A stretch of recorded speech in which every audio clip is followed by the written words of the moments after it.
Hello guys, in this video I am going to show you how to pin your note on the Google Keep application. But first I just want to mention, don't forget to subscribe to my channel because at 10,000 subscribers I am going to show you my whole YouTube revenue statistics and growth strategy, how to make money online. So let's jump into it. First of all, open the application on your phone.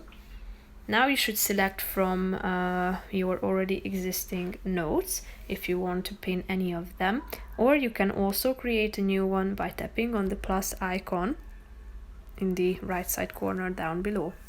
Then type in your note and then press this button at the top of the screen in order to pin it. So if you go back to the previous page, you are going to see the pinned items in the pinned section at the top of the screen.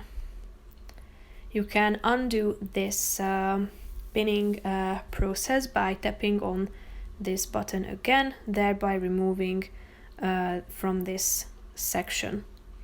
So that's pretty much it for this video. I hope you found it helpful. If you did, consider subscribing and see you in the next video. Bye bye.